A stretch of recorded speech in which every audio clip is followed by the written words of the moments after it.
किरण BSc कर रही थी। पढ़ाई में बहुत अच्छी थी। मम्मी ने आवाज़ लगाई, बेटा उठ जाओ, खाना बना लो, तुम्हारे पापा और भाई के आने का वक्त हो चुका है। किरण पढ़ाई कर रही थी। बुक साइड पर रखी और बोली, मम्मी आप जाकर मुझे बाजार से सब्जी ला दो, इतने में बर्तन धो लेती हूँ। किरण के पापा स्कूल टीचर थे और भाई की कपड़े की दुकान थी। किरण का एक ही भाई था। मम्मी बाजार से सब्जी ले आई, किरण ने खाना बना दिया और फिर से पढ़ाई करने बैठ गई। कुछ देर के बाद भाई और पापा भी आ गए। सबने साथ में बैठकर खाना खाया। सब साथ में बैठे बातें कर रहे थे कि दरवाजे पर घंटी बजी। किरण के पापा बोले, इस वक्त ये कौन आ गया? पापा ने दरवाज़ा खोला तो देखा बाहर पापा का बहुत ही करीबी दोस्त और उसकी पत्नी खड़ी थी। पापा इस वक्त उनको देखकर घबरा गए। उनको अंदर आने के लिए बोला। अंदर आकर बैठे। पापा ने पूछा, सब कुछ ठीक तो है? पापा के दोस्त बोले, सब कुछ ठीक है, घबराने की कोई ज़रूरत नहीं है, मैं तो बस कुछ बहुत ही ज़रूरी बात करने के लिए आया हूँ। वो बोले, मेरी बेटी का रिश्ता आया है। सब कुछ देखकर मैंने उस रिश्ते के लिए हाँ कर दी है। अब मैं चाहता हूँ कि हम अपनी दोस्ती को रिश्तेदारी में बदल लें, जो कि तुमने मुझसे वादा भी किया था। उसके हिसाब से ही अब अपने बेटे की शादी तुम्हारी बेटी से करना चाहता हूँ। पापा उनकी बात सुनकर कुछ देर तो चुप रहे और फिर बोले, बुरा मत मानना, पर मैं अपनी बेटी की शादी तुम्हारे बेटे से नहीं कर सकता, क्योंकि तुम्हारा लड़का एक शराबी है। मैं मानता हूँ मैंने तुम्हारे साथ वादा किया था, लेकिन मैं तुम्हारे बेटे की हालत देखते हुए अपनी बेटी को नरक में नहीं झोंक सकता। माफ़ करना, मैं ऐसा नहीं करूँगा। ये सुनकर पापा के दोस्त गुस्से से चले गए। मैं भी रूम के गेट पर खड़ी उनकी बातें सुन रही थी। पापा के साफ साफ मना करने के बाद भी न जाने क्यों मुझे डर लग रहा था, क्योंकि बेटियों से शायद ही कोई उनकी मर्जी जानने की कोशिश करता है, वरना जहाँ माता पिता की मर्जी होती वहीं शादी कर देते हैं। खैर, कुछ देर बाद मेरे पास मम्मी भी आ गई और उन्होंने मुझे विश्वास दिलाया कि उस नशेड़ी के साथ तेरी शादी बिल्कुल भी नहीं होने देगी। वो तो 2-3 बार चोरी के केस में जेल भी जा चुका है। मम्मी की बात सुनकर मुझे सुकून मिला और मैं सो गई। कुछ दिन गुजरे। किरण की बीएससी कंप्लीट हो चुकी थी और अब पापा ने भी उसके लिए एक अच्छा लड़का देख लिया था, जो एक डॉक्टर था। पापा के जानने वाले ने उसका पता बताया था। लड़का बहुत ही अच्छा था। पापा ने मम्मी से बात की, उनको सारी बात बताई और बोले, अब बताओ क्या करना है, क्योंकि आजकल मेरी तबीयत भी कुछ ज़्यादा अच्छी नहीं रहती। वक्त का कोई भरोसा नहीं, न जाने कब क्या हो जाए। चाहता हूँ अपने जीते जी ही अपनी बेटी का घर बसा दूँ। खैर, 2 दिन के बाद लड़के के घर गए। लड़के को देखा, घर भी देखा, सब कुछ बहुत अच्छा था। किरण की मम्मी पापा को सब कुछ पसंद आ गया।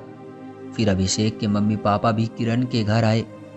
उन्हें भी किरण पसंद आ गई और रिश्ता पक्का हो गया। उधर जब पापा के दोस्त को पता लगा तो बोले, अगर मेरे बेटे से किरण की शादी नहीं की तो उसका घर कभी नहीं बसने देंगे। अक्सर जो लोग हमारे सबसे करीब होते हैं वही तो सांप बनकर हमारी खुशियों को डसते हैं। खैर, दिन गुजरते गए और एक दिन किरण के फ़ोन पर एक मैसेज आया। किरण ने रॉन्ग नंबर देखकर ब्लॉक कर दिया। कुछ देर के बाद दूसरे नंबर से कॉल आया।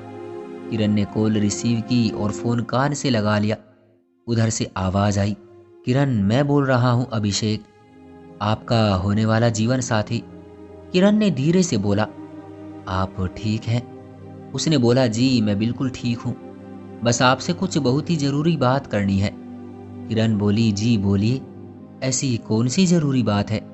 तो अभिषेक बोला, देखो किरण, मुझे गलत मत समझना, सभी की अपनी ज़िंदगी होती है और उसको अपने तरीके से अपनी ज़िंदगी जीने का पूरा हक होता है और अपनी ज़िंदगी के फैसले लेने का भी। क्या आप इस रिश्ते से खुश हैं? तो किरण बोली, आपको मेरे पापा ने मेरे लिए चुना है और मुझे उन पर पूरा विश्वास है कि वो मेरे लिए कभी कोई फैसला गलत नहीं लेंगे और उनकी खुशी में ही मेरी खुशी है। अभिषेक बोला, वो तो बात ठीक है, पर क्या आपके दिल में कोई और है? मेरा मतलब, आप किसी से प्यार तो नहीं करती? किरण मुस्कुराने लगी और बोली, नहीं अभिषेक जी, ऐसा कुछ नहीं, आप मुझ पर विश्वास करें। शादी के दिन करीब आ रहे थे। और किरण एक नई जिंदगी शुरू करने के सपने देख रही थी। और कुछ दिन बात करते करते ही किरण को अभिषेक से प्यार हो गया था। कुछ दिनों में ही उन दोनों को एक दूजे की आदत हो गई थी। एक दिन अभिषेक किसी जरूरी काम से बाहर गया हुआ था। किरण सारा दिन कॉल आने का इंतजार देखती रही, लेकिन अभिषेक ने ना तो कोई कॉल किया और ना ही मैसेज। किरण बहुत ही उदास थी। खैर, रात में 9 बजे अभिषेक की कॉल आई। किरण ने जल्दी से फोन उठाया और बोली, आज पूरे दिन से कहाँ थे आप? मैं तो बहुत ज्यादा परेशान हो गई थी। अब आपके बिना एक पल भी नहीं रहा जाता। उधर से अभिषेक की भी यही हालत थी।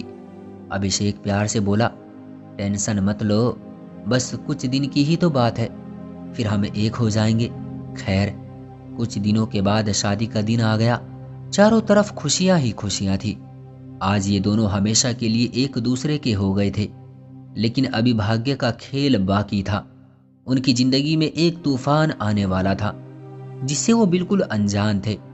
अभी फेरे हुए ही थे कि किरण के पापा के दोस्त का बेटा बंदूक लिए शादी वाले हॉल में आ गया और गोलियां चलानी शुरू कर दी, जिनमें गोली लगने से मौके पर ही अभिषेक के पापा की मृत्यु हो गई।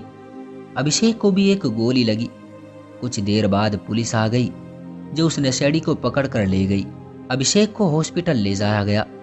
खैर, ईश्वर के आशीर्वाद से उसकी जान बच गई, लेकिन दुनिया ही बदल चुकी थी। वो दुल्हन लेने आया था, लेकिन उसके पापा की मृत्यु उसकी आंखों के सामने ही हो गई थी। किरण दुल्हन बने बैठी रही और अभिषेक के घरवाले उसे ये कहकर छोड़ गए, ये मनहूस है और इसके यार ने आकर सब कुछ बर्बाद कर दिया।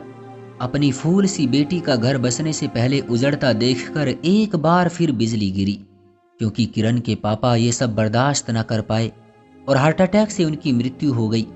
जिंदगी एकदम से इस तरह पलट जाएगी, इसका किसी को अंदाजा भी नहीं था। किरण को यकीन ही नहीं हो रहा था कि उसके साथ ये सब हो रहा है। वो एक जिंदा लाश की तरह दीवार से लगी बैठी थी। दिन गुजरने लगे। अभिषेक भी हॉस्पिटल से घर चला गया। सबने कहा, किरण को भूल जाओ और उसे तलाक ले लो, वो लड़की अच्छी नहीं है। अभिषेक ने कहा, अभी कुछ दिन के लिए सब शांत रहो, मुझे पूरी तरह से ठीक हो जाने दो।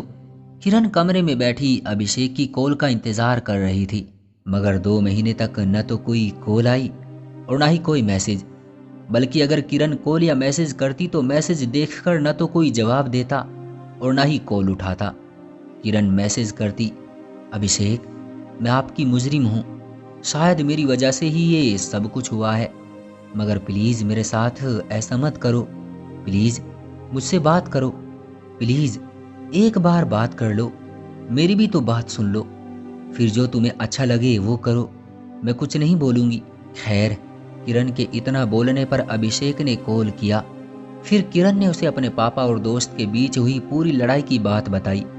उसके बाद अभिषेक ने बोला, रात बहुत हो चुकी है, सो जाओ। उसके बाद अभिषेक ने अपनी मम्मी से बात की। बोला, मम्मी, आखिर किरण की क्या गलती है? हम उसे इतनी बड़ी सजा क्यों दे रहे हैं? जिसने ये किया वो जेल में है, और फिर किरण ने भी तो अपने पिता को खोया है, और मैं किरण को नहीं छोड़ रहा हूँ। मैं सुबह उसे लेने उसके घर जाऊंगा।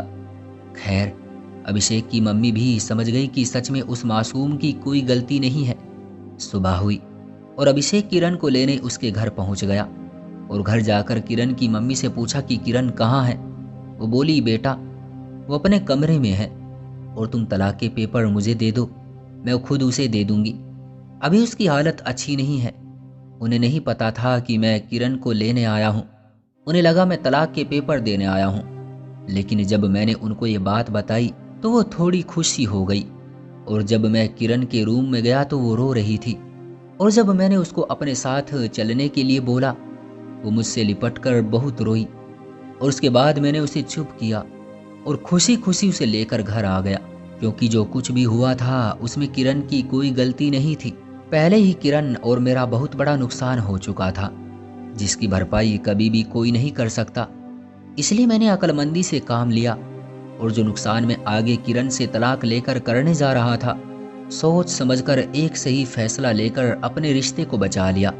तो दोस्तों, जिंदगी में कितनी भी कठिनाई आए, कभी भी गुस्से में कोई भी कदम नहीं उठाना चाहिए।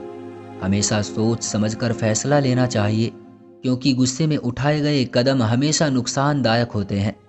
तो दोस्तों, ये थी हमारी आज की कहानी। उम्मीद करते हैं कि आपको पसंद आई होगी। आपका क्या कहना है इस कहानी के बारे में? कमेंट करके हमें ज़रूर बताएं। वीडियो को लाइक करके चैनल को सब्सक्राइब कर लीजिए। साथ में घंटी को दबाकर ऑल पर सेट कर लीजिए ताकि आने वाली वीडियो आपको तुरंत मिले। मुझे दीजिए अगली वीडियो तक इजाज़त। तब तक के लिए धन्यवाद।